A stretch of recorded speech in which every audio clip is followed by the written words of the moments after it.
All right, you can have a seat.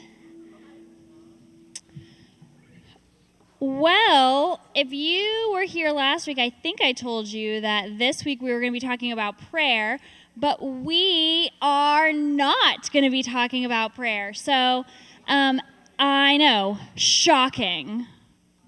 I didn't intentionally lie, but because there was some graphic vandalism that happened at Blue Valley High on Monday, we're going to shift gears and talk about something a little bit different. So I'm actually going to tell you a story about 7th grade Megan. Megan is me when I was in 7th grade. So when I was in 7th grade, probably much like any 7th grader, I loved hanging out with friends. I had lots of activities that I was involved in, but dance was my thing. I went to dance a lot, and that was the thing that I did the most, that I spent the most time with. So you all have a hobby or an extracurricular that you probably had when you were in 7th grade, and that was your thing. I was also in band. I played the flute, and I was in choir, and I did all kinds of things, but dance was my thing, and I loved being with friends. I loved going to church,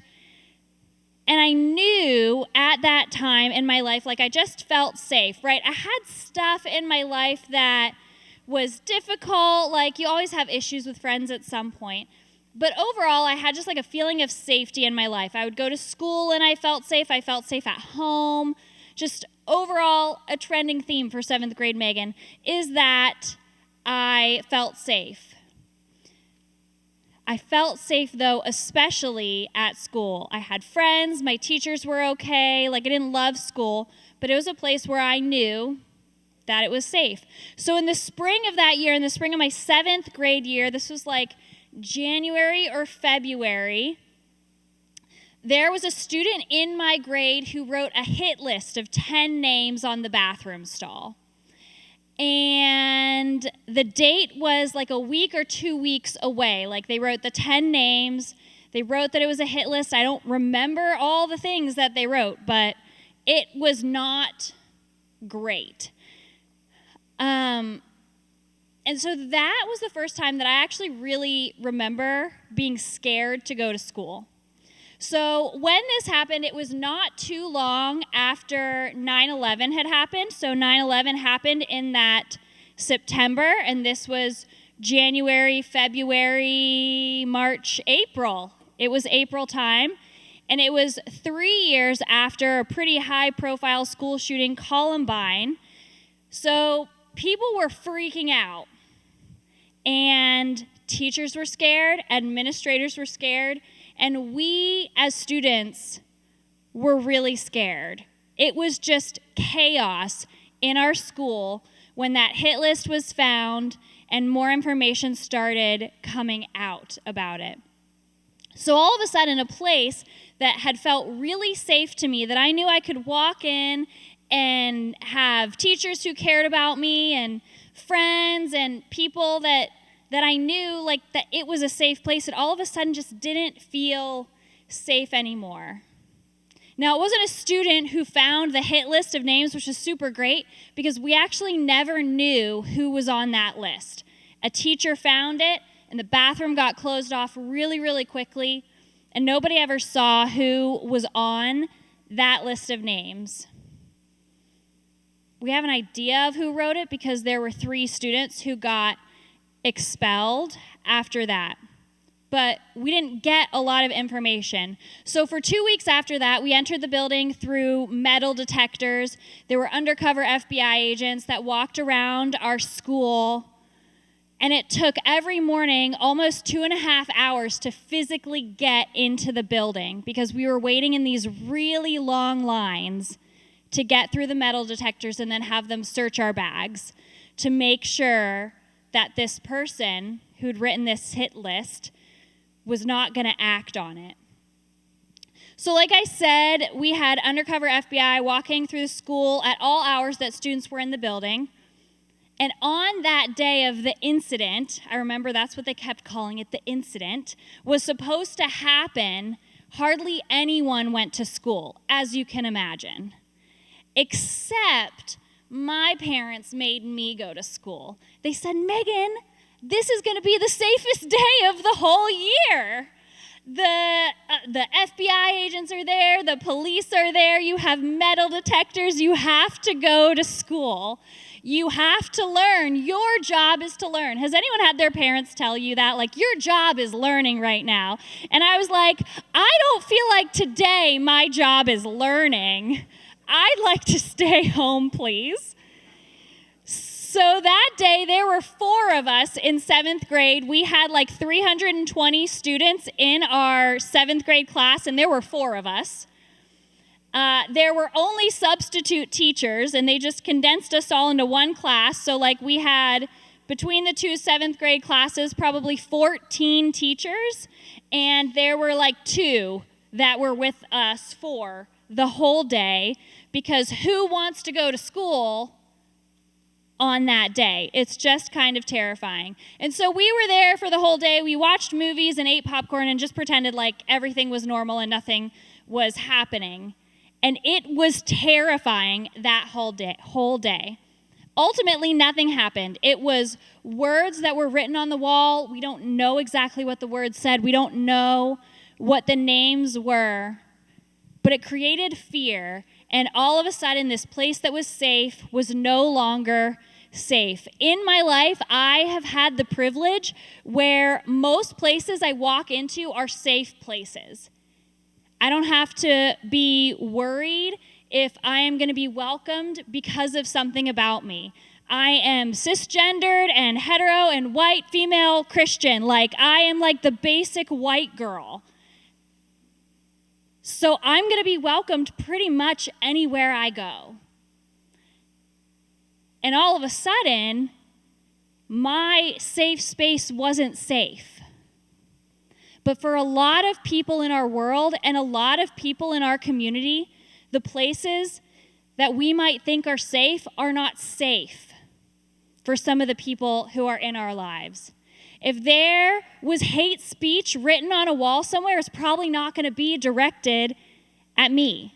It's a privilege that I have that not everyone has, and a privilege that many of you have as well. So when hate speech comes up, when it's written on walls, when it's said, it matters.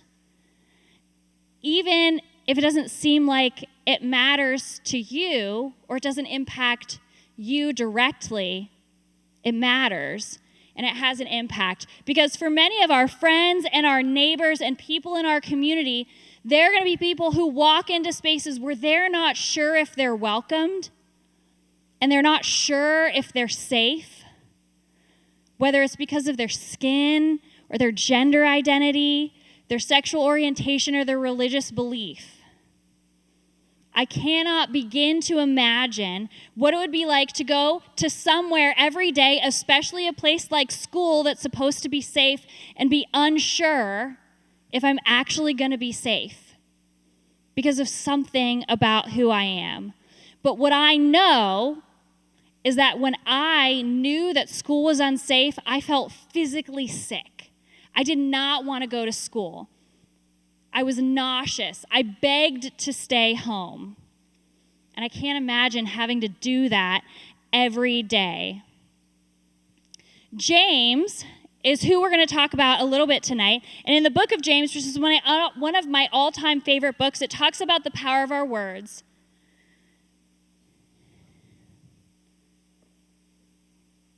And James, we believe to be the brother of Jesus, and he was directly influenced by Jesus. And in his teachings, he is encouraging people who are reading it to be wise and to live the way that Jesus calls us to live. So he talks a lot about 3 things: how we treat people, how we practice our faith, and how we use our words. And while all of those are really important, what I want to talk about tonight is our words, because they are really powerful. So when he's talking about words, he's actually talking about how dangerous our words can be, and we know that. We know that our words can be really dangerous and that our words can be really hurtful, and if we put them on a wall or in a stadium or we just say them, that they can cause great harm to people. So he talks about how the tongue is like a rudder of a boat, which is a small part of the boat that can direct where the boat goes. It has enormous impact, this tiny little thing. And so he goes on to talk about how our words are like small sparks that can set forest fires ablaze, and they can spread, and encourages us to use our words carefully and thoughtfully, because our words have the power to build people up and tear people down. And you know that because you have probably had people use their words to tear you down or build you up before. And maybe you have used your words that way as well. So James goes on to say this: with the tongue we praise our Lord and Father, and with it we curse human beings who have been made in God's likeness. Out of the same mouth come praise and cursing. My brothers and sisters, this should not be. Can both fresh water and salt water flow from the same spring? My brothers and sisters, can a fig tree bear olives or a grapevine bear figs? Neither can a salt spring produce fresh water. So he's telling us that our words can be harmful, and from the same mouth we can stand here and sing praises to God and also say really hurtful things to people. And he's challenging us to be careful with what we say and how we say it. And I also want you to think about that scripture, right? He says that our words can set a fire ablaze, just a little spark, that our words can be destructive and harmful. But what if our words, our positive words, and our ability to stand up for other people and care for other people and show up for other people are just as powerful as that? What if our words that are standing up for someone and encouraging them and building them up set a spark that sets a forest on fire to start a movement that is something really, really powerful? Dangerous and hurtful words have the power to impact people, but our words that are kind and stand for justice and that are speaking up and caring for others have just as much possibility to impact people. How are you using your words? Are you using them to tear someone down, to make someone feel small so that you can feel really big? Or are you using them to lift other people up, to encourage them, to inspire them? When my school all of a sudden became unsafe, there was a lot of work that the district did to make sure that we felt safe. But for me, it wasn't the FBI, the undercover cops, the metal detectors. Those weren't things that made me feel safe. They helped. They're fine. They're good tools. But it was the community around me that made me feel safe again. It was the people I knew. It was our friends and the people in our grade who banded together to help us feel safe, because it changed the dynamic of our school. People became kinder. When kids were mean to each other, people started standing up for each other who hadn't done that before. We showed up for each other with our words and our actions in a way that we hadn't before, because all of a sudden we realized that those same people could have been the ones that were threatened on that list. And no matter what you think about someone else, you don't want them to get shot in a school. That's just really tragic. So people started using their voices and they started speaking out. And when people were worried about other people because they thought there was something that they were struggling with, they just started standing up for them. They would share with their teachers and try to get their friends help. We weren't all best friends, but we worked together to make it safe. And it wasn't something we tried to do. It's just something that happened, where we started working hard together to try to make our school feel safe again. And I wonder what it would look like for you to do that in your school. How you would use your words to make your school safe again. How can you use your voice to stand up for others and show them love and care? If you see hurt in your school, and even if you don't, it exists in your school. Is there something that you can do about it? Is there something that you can say about it? If your group of friends is speaking negatively about someone, are you able to tell them to stop? Or do you let them keep going and stay silent? Because silence is just as powerful. And sometimes we just let those things happen. If your sports team or dance group or whatever hobby you're in is excluding someone because of who they are you saying something? Or are you staying silent? And saying something can be really hard. It can be really scary to stand up to, especially our friends who might be saying something hurtful. If you hear something harmful that's going to happen, do you catch yourself thinking, yeah, that's not really a big deal, it doesn't impact me? Or are you thinking, wow, they put something out there that was really hurtful. I might need to check in on this friend. I might need to reach out to them to see if they're okay. Our words have power, and our actions have power, and what we do with them has influence over the people around us. So what I want you to think about is, how are you using your influence? How are you using your words? And in your groups tonight, you're going to talk about how hard that can be. How hard it can be to use your words, and how hard it can be to stand up to people that you love, that you're close to, who are not being kind and inclusive of all the people in our lives. Let's take a minute to pray.